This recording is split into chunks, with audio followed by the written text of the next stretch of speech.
Hello friends, welcome to my channel Honey's kitchen. ఇవాల్టి మన recipe ఏంటంటే ఇంట్లో మిగిలిపోయిన ఇడ్లీలతో ఉప్మా చేయబోతున్నానండి. ఇడ్లీలు మిగిలిపోతే చల్లగా అయిపోతాయి కదా, అప్పుడు మనం తినలేం వాటిని. ఈ విధంగా ఒక్కసారి ట్రై చేసి చూడండి. ఇడ్లీలు ఇక మిగిలిపోతాయేమోనన్నా బాధే మనకుండదు. ఒక్కసారి ట్రై చేయండి. దీన్ని ఎలా చేసుకోవాలో ఇక ప్రాసెస్లోకి వెళ్ళిపోదాం. ముందుగా మనం మిగిలిపోయిన ఇడ్లీలు తీసుకొని, నేనైతే ఒక 8 ఇడ్లీల వరకు తీసుకున్నానండి. వాటిని బాగా మెత్తగా మనం స్మాష్ చేసేసుకోవాలి. ఇలాగా స్మాష్ చేసుకొని పక్కన ఉంచేసుకోవాలి. ఇప్పుడు ఒక మందపాటి బాండీ పెట్టుకొని దాంట్లో ఒక టేబుల్ స్పూన్ వరకు ఆయిల్ వేసుకోవాలి. అలాగే కొంచెం అంత ఆవాలు, ఇంకా కొంచెం అంత జీలకర్ర వేసుకొని వీటిని ఒక్కసారి ఫ్రై చేసుకొని, అంటే చిటపటలాడే వరకు ఫ్రై చేసుకోవాలి. ఇప్పుడు దీంట్లోనే మనము ఒక హాఫ్ స్పూన్ వరకు పచ్చిశనగపప్పు, అలాగే ఒక స్పూన్ వరకు మనము, లేదంటే ఒక హాఫ్ స్పూన్ అయినా కానీ మినపగుళ్ళు వేసుకోవచ్చు. పప్పులు అనేది మీ ఇష్టం అండి, మీ క్వాంటిటీని బట్టి వేసుకోవచ్చు, మీ ఇష్టాన్ని బట్టి వేసుకోవచ్చు. అలాగే ఒక స్పూన్ వరకు వేరుశనగపప్పు వేసుకున్నాను.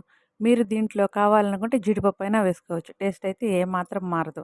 అలాగే మనము ఒక పెద్ద సైజు ఉల్లిపాయను తీసుకొని దీన్ని బాగా సన్నగా కట్ చేసుకోవాలి. కట్ చేసుకొని దీన్ని కూడా కొంచెం దోరగా వేగేంత వరకు వేయించుకోవాలి.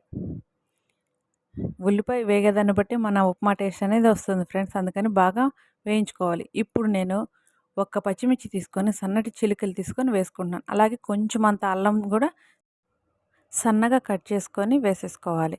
ఇప్పుడు వీటన్నింటినీ పచ్చివాసన పోయేంత వరకు బాగా ఫ్రై చేసుకోవాలి.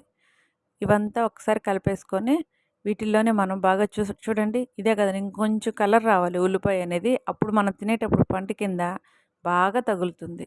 ఇప్పుడు ఇలా వేగిపోయిన వీటిలోనే మనం ఒక ఎండుమిర్చి తీసుకొని దాన్ని రెండుగా చిలుకగా చేసుకొని వేసుకొని మొత్తం అంతా మళ్ళీ ఒక్కసారి మనము ఫ్రై చేసేసుకోవాలి. ఇప్పుడు ఇందులోనే మనము ఒక కరివేపాకు రెబ్బ తీసుకొని వేసుకొని బాగా కలుపుకోవాలి. ఈ ఫ్లేవర్స్ అన్నీ ఉప్మాకు పట్టి చాలా టేస్టీగా ఉంటుంది ఫ్రెండ్స్.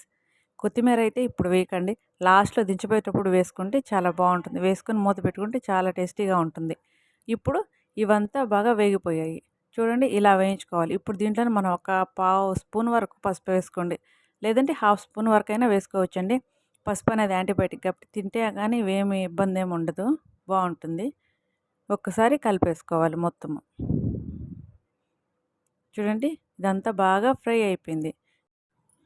ఇప్పుడు దీంట్లోనే మనం ముందుగా మెత్తగా కలిపి ఉంచుకున్నాం కదా ఇడ్లీ, అవి వేసేసుకోవాలి.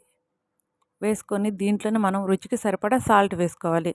ఆల్రెడీ ఇడ్లీలో సాల్ట్ అనేది ఉంటుందండి, అందుకని కొంచెం వేసుకున్నా కానీ సరిపోతుంది. వేసుకొని మొత్తం అంతా ఒక్కసారి బాగా కలిపేసుకోవాలి. మనం ఫ్రై చేసుకున్న ఆనియన్ ఇవన్నీ మాత్రం ఇడ్లీకి పట్టేసేయాలి. అప్పుడు దీని టేస్ట్ అనేది చాలా బాగా వస్తుంది. ఒక్కసారి ట్రై చేయండి. ఈవినింగ్ స్నాక్స్ లాగైనా కానీ ఉదయం మిగిలిపోయిన ఇడ్లీ ఇలా చేసి పెట్టండి. పిల్లలకైతే చాలా ఇష్టంగా తింటారండి. ఇడ్లీ తినమంటే వాళ్ళైతే అసలు తినరు కదా, అందుకని చేయండి. చూడండి, మన ఇడ్లీ ఉప్మా అనేది ఎలా రెడీ అయిపోయిందో. దీని టేస్ట్ చాలా బాగుంటుంది. మీరు కూడా ఒక్కసారి మీ ఇంట్లో ట్రై చేయండి.